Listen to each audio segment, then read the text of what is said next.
사암도인 침구 요교를 교재 삼아서 사암침 공부하는 시간, 사암침 아카데미. 사암도인 침구 요결은 우리가 줄여서 요결이라고 합니다만, 이 요결은 모두 42개의 챕터로 구성되어 있습니다. 제1장 중풍문, 그리고 마지막 장 42장은 치병문 해서 부제가 똥구멍이 생기는 병 이렇게 되어 있습니다. 그런데 저 밑에 42장서부터 거슬러 올라오면서 공부해 왔습니다. 그리고 드디어 이제 2개의 챕터만 남기고 있었어요. 제1장 중풍문, 그 밑에 바로 제2장 상한문.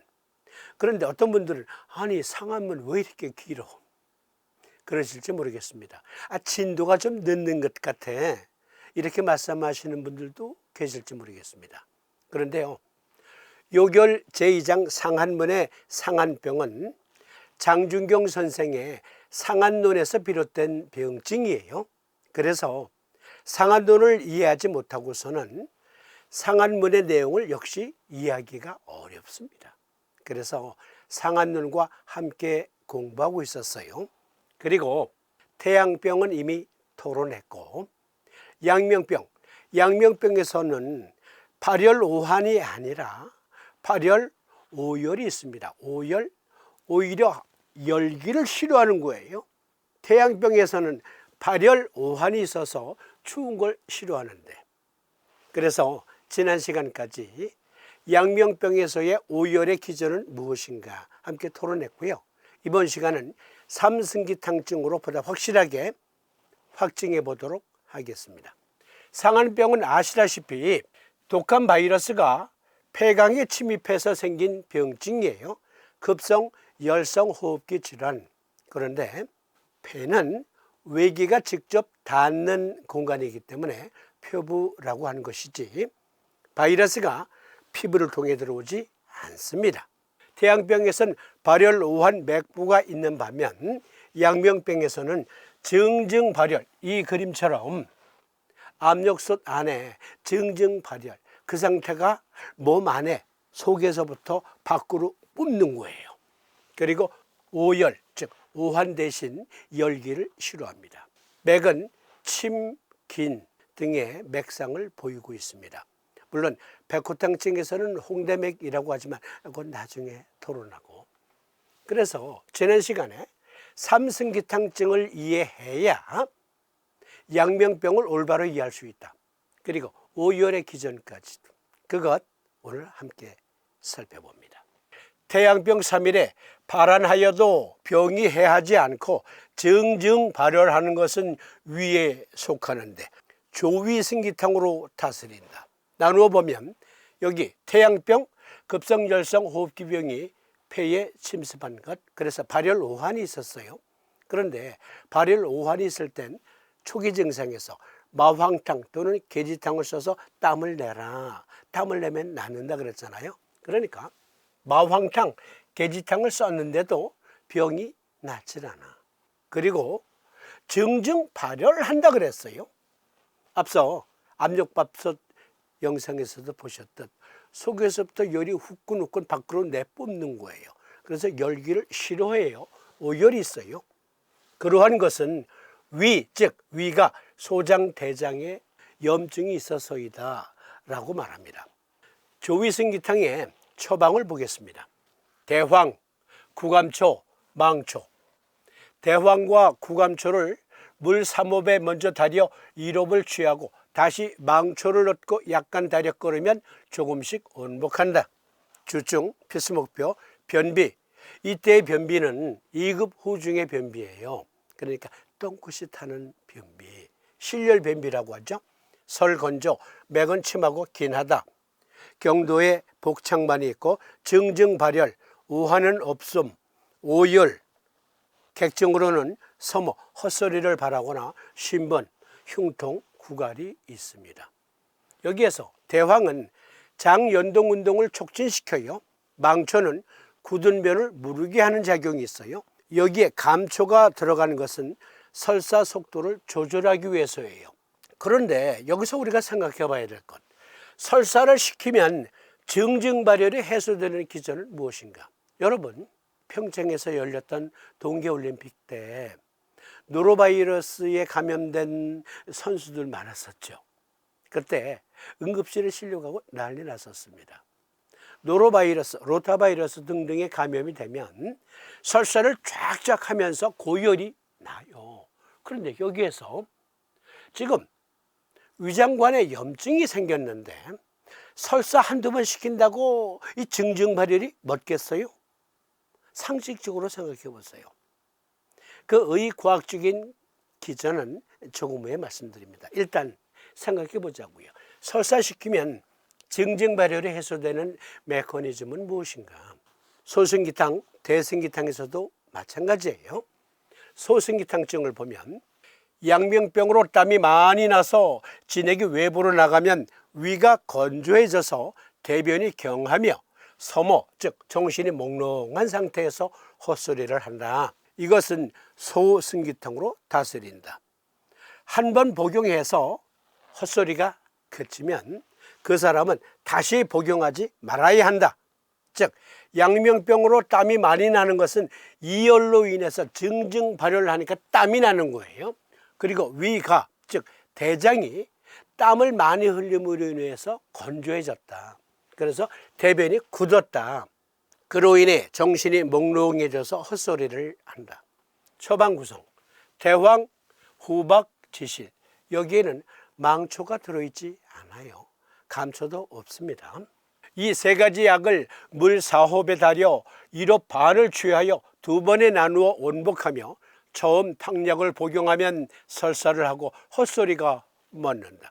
그렇지 않으면 남은 약을 다 먹으며 만약 설사를 하면 더 이상 복용하지 말아야 한다. 주증 필수 목표, 맥은 침하고 긴합니다.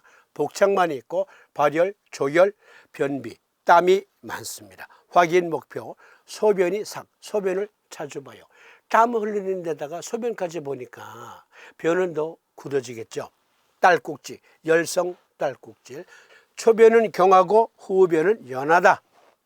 대황 역시 장연동 운동을 촉진, 후박 하기작용이 있어요. 복창만을 해소합니다.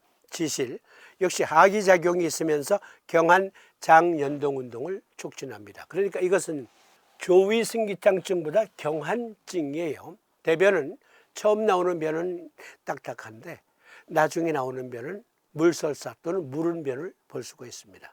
이번엔 가장 심한 증, 대승기탕증. 상한으로 토하거나 하한 후에도 풀리지 않고 대변을 5, 6일 동안 보지 못하거나 그 이상 10여일에 이르러 일포시에 조혈을 바라며 오한은 없으나 혼자 말을 하여, 여기서부터 잘 봐주세요. 귀상을 본 것 같으며 귀신을 본 것 같으며 심하게 발하면 사람을 알아보지 못하고 순의 모상, 즉 옷을 만지작거리며 침상을 더듬고 하며 두려워하고 미천 작게 숨을 헐떡이고 그리고 즉시 시물을 똑바로 쳐다보고 고개를 잘 돌리질 않아.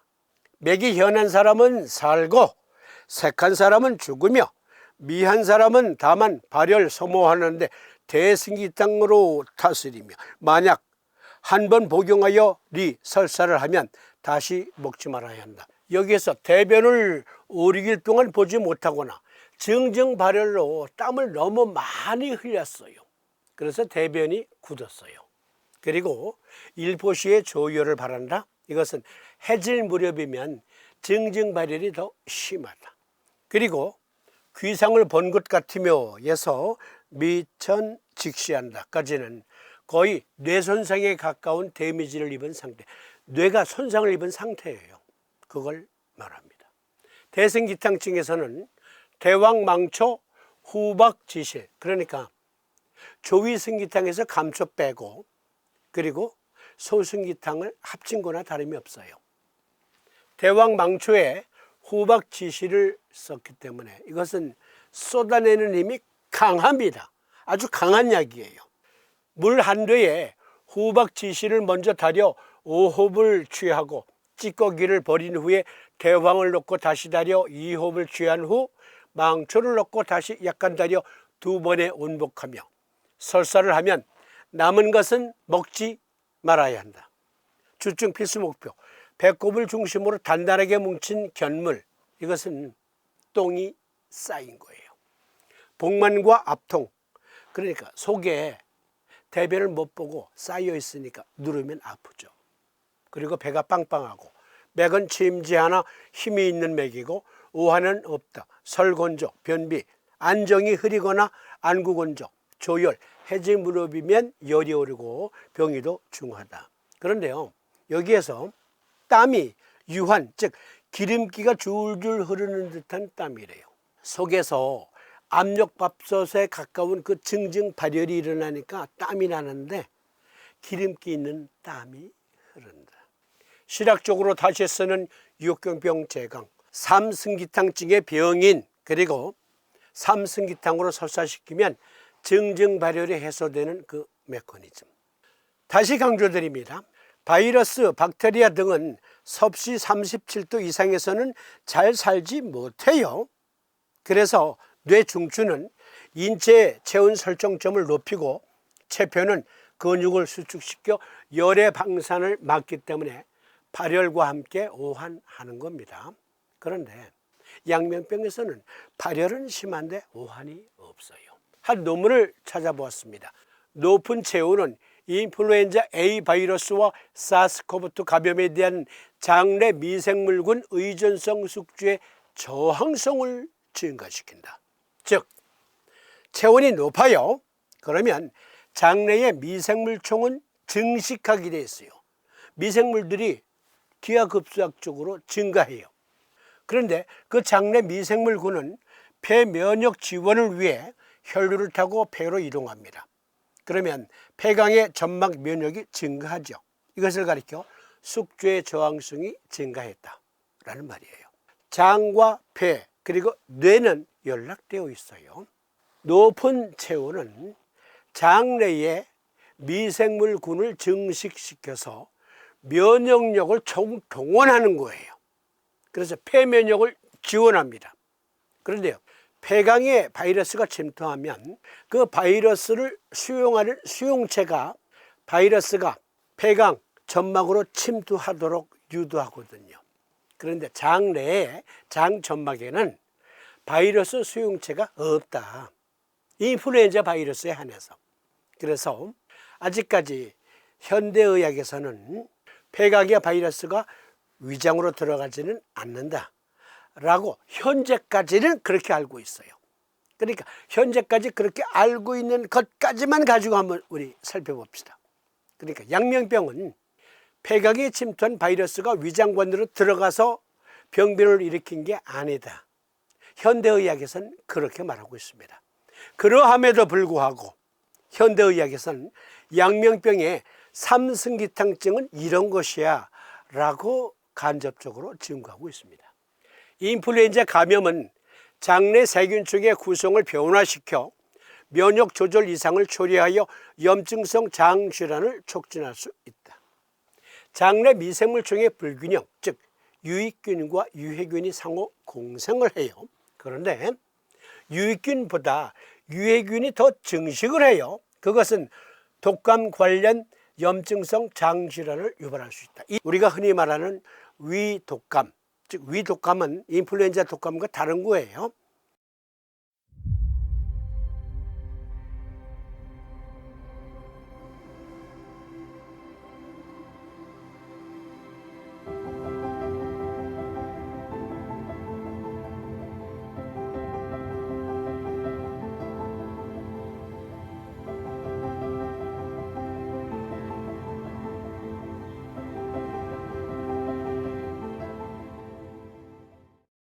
염증성 장질환을 위독감이라고 칭한다 했잖아요, 일반적으로.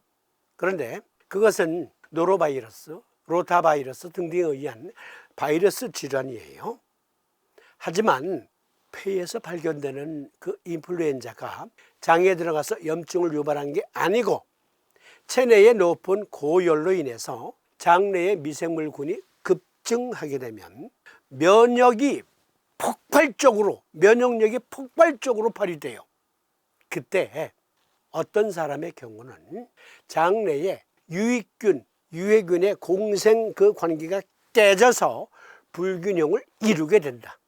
그러면 장내에 염증이 생기는데 이때의 염증은 일시적인 유해균 급증으로 인한 염증이지 노로바이러스 또는 로타바이러스와 같은 장내에 아주 심각한 데미지를 입히는 그러한 염증은 아니다.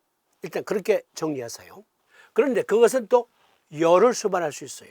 그러니까 높은 체온은 장내 미생물총 증식, 그래서 면역력이 활성화돼요. 그런데 어떤 경우에 미생물총의 불균형이 있게 되면 그 유해균 증식으로 인해서 염증성 장질환이 생기는데 내부는 증증 발열한다. 이것이 상한론에 양명병 병인이 있다. 서의학자들이 이렇게 말합니다. 우리가 말하는 삼승기탕증, 그것을 서의학자들은 노골적으로 이게 양명병이야, 이게 삼승기탕증에서 증증 발열 이유야 라고 말하지는 않지만 이들이 말하는 것은 준경사부님의 상한론을 보충해 주고 있습니다.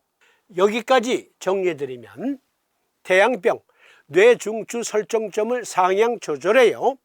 그래서 발열 오한이 있는 겁니다. 그런데 양명병은 장내 미생물 불균형으로 장내 염증이 생겼어요. 그로 인해서 증증 발열이다. 그런데 이때 뇌중추는 속에서 열이 있고 또 겉에서도 열이 있으니까 설정점 상향 조절을 중지합니다. 즉 오한은 뇌중추가 상향 설정 온도까지 올리기 위한 것인데 상도를 벗어난 증증 발열로 인해 뇌중추가 더 이상 설정점을 올리지 않으므로 오한 없이 오열만 한다. 그러면 삼승기탕에서 증증 발열이 해소되는 그 메커니즘,